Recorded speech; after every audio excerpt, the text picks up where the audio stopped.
Hi there, boys and girls. I actually should have had this flipped the way I did. I am in your reading packet, and I'm going to ask that you do the first page this week on your own.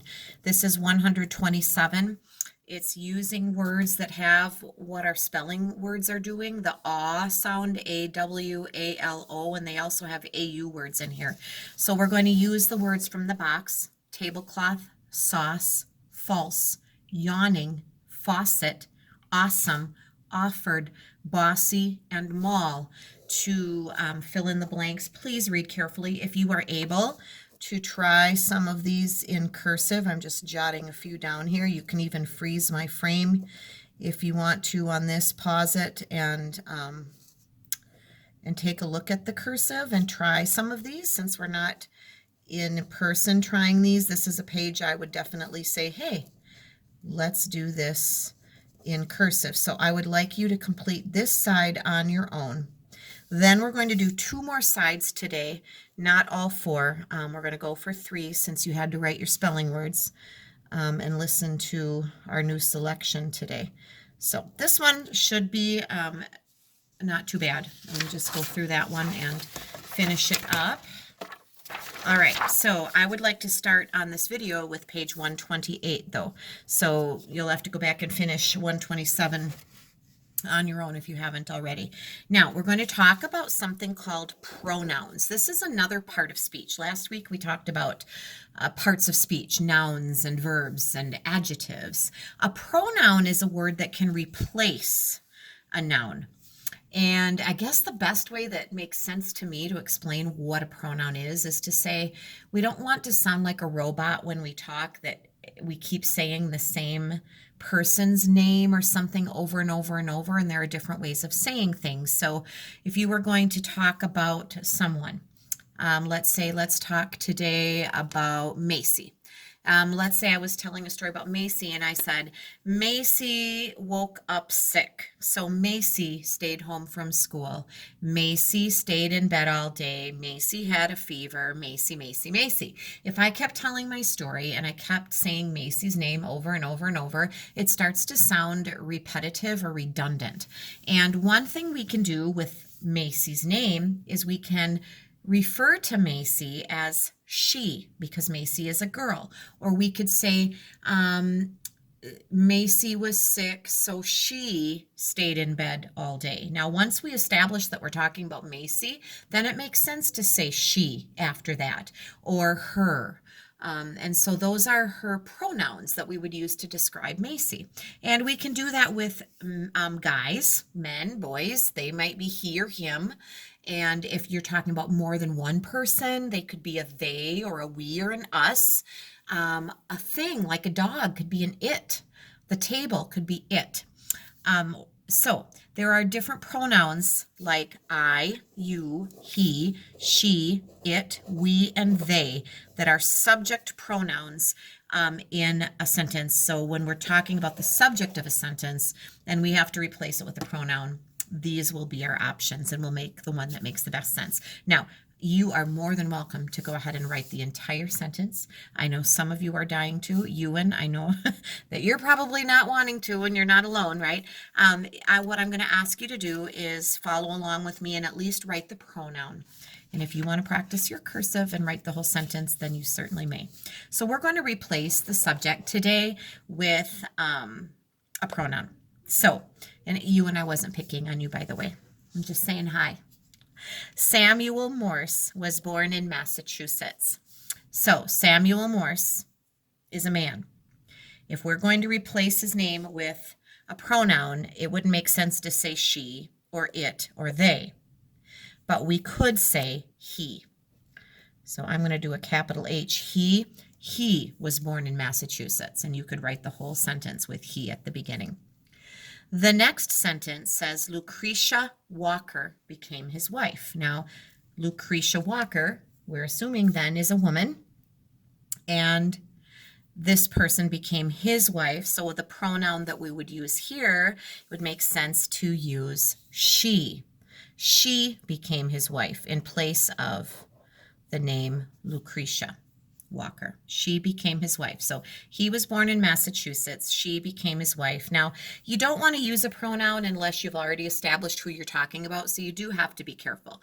We generally say that person's name first before we start using a pronoun here and there. And then it's okay to repeat the person's name once in a while too. We don't want to keep using the same pronoun over and over either.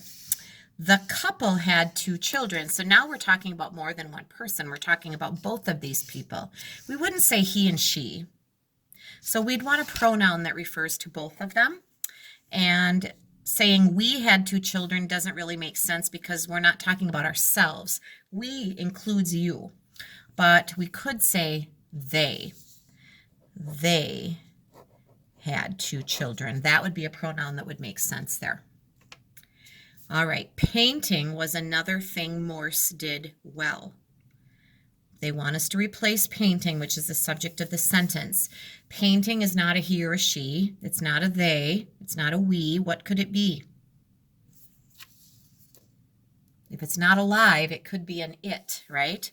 So it was another thing Morse did well. And we can put that capital I there with our cursive T. We don't connect the capital I to the T, by the way. That is separated.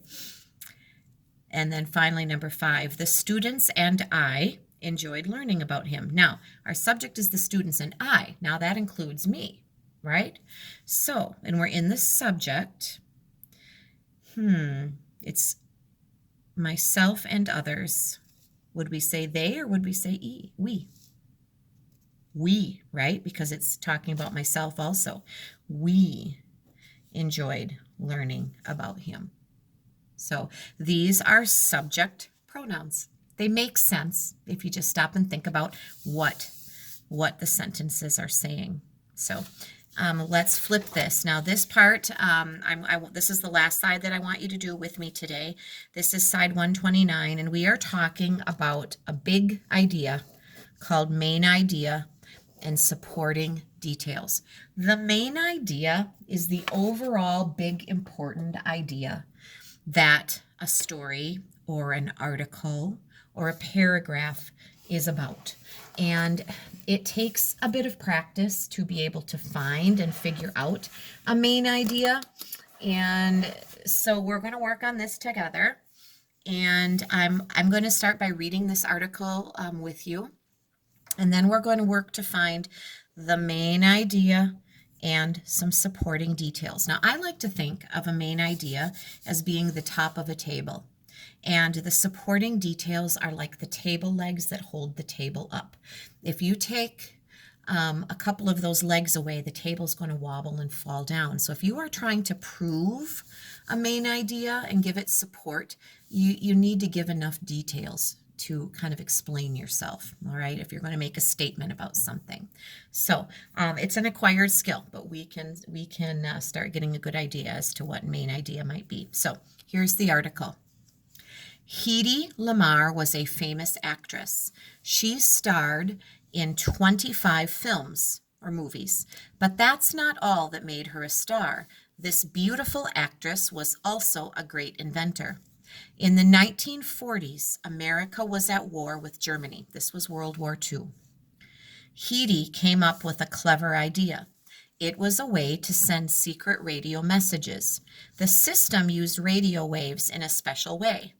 It made the waves keep changing so enemies couldn't pick up the signal. The code was unbreakable. Hedy gave her idea to her country at no cost. It was too late to help in the war with Germany, but it did help America in later wars. Lamarr has had a big effect on today's world. Her idea for using radio waves has made cell phones, fax machines, and the scanner at the checkout stand possible. As an inventor, Hedy is still a star today. Oh my gosh, yes, if you think about, she was an adult in the 1940s, so I'm assuming she is no longer alive. Cell phones haven't been around for that long, I'm assuming that her technology that she figured out was a stepping stone to lead us to modern day inventions like the cell phone. So some of those things that she figured out led to other inventions that other people developed, but her ideas were kind of like a foundation, which is really cool that inventors can kind of piggyback off of each other and build on the ideas of past inventors. So as we keep updating things and making things more workable for us in the modern world, things change for sure. All right, so now we're going to try to think about a main idea and some details. So the question would be, should we try to find the main idea first, or should we try to support it with details first? Well, it's probably a good idea to try to think through this a little bit before you just start writing. So what is the overall idea that this article is trying to support? Now, usually the main idea is introduced early in an article. You're going to see it right away. So if we go back to the beginning, we see that they mentioned she's a famous actress, and then it also says she was a great inventor. I think that the rest of the article went on to prove about, how she did all of these inventions. It didn't focus on her career as a film star. The focus was on the fact that she was a great inventor. Right? So, but I think we could mention that she was not only a famous actress, but that she was a great inventor. That's the idea. And then they go on to show you the things that she did. So this is what I'm thinking. And I'll print this, and you're going to have to write small as you do this with me, but Hedy Lamarr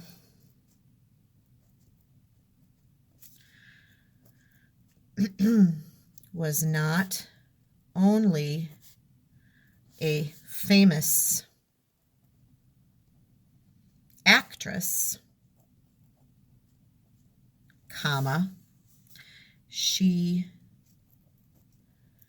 was also a great inventor. Now, normally, and you guys know this, if we were doing this together in class, I would stop and I would give you time to write this down. I am not going to stop much today. I'm going to say this would be a good chance for you to pause the video and finish writing that idea down and then continue on, because I need to keep the video moving or it just gets way too long. All right, so that is our main idea. Now, we need to support. We need to get some table legs under our tabletop. If she's a great inventor, what are we going to say about her specifically? Details are little bits. What did she do? She came up with a clever idea, but what was it? A way to send secret radio messages. Oh, I think that's your first one. Now I'm going to use the pronoun she to refer to Hedy, because we've already said who she is. She invented a way to send secret messages.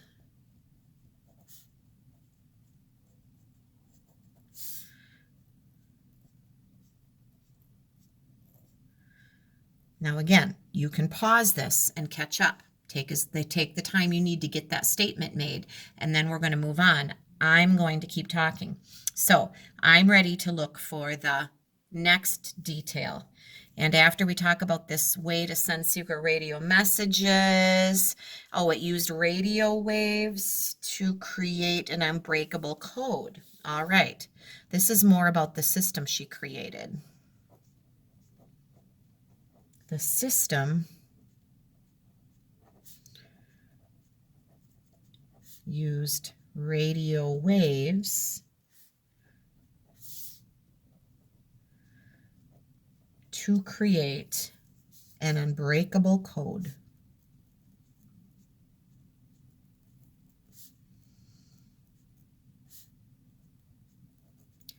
Again, pause as long as you need, and we're going to come up with that third idea. So this was a cool thing. It used this unbreakable code. It helped in wars.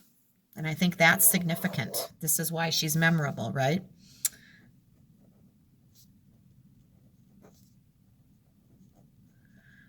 The invention later helped America during wartime.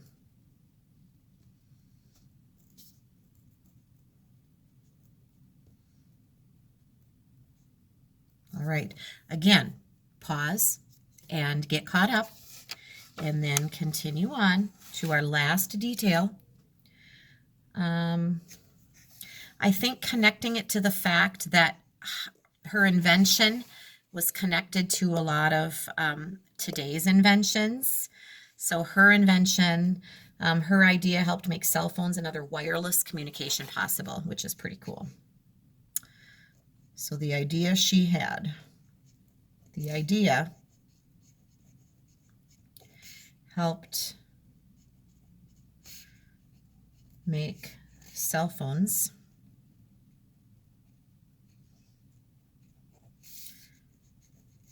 and other wireless communications possible. All right, pause that as long as you need to get this finished up. I will be looking through all of these pages when you return things, even though they're things done together. I want to know that you did this with me. So what we did today was main idea and supporting details. The article wanted you to understand that this person was a great inventor, not just a famous actress, and they showed you detail by detail, revealed her story, the things that made her a great inventor. So thanks for following along. We will not do the backside today. I will go on with that tomorrow. So finish up this side and make sure you've practiced your spelling words today, and then you'll be finished up with reading.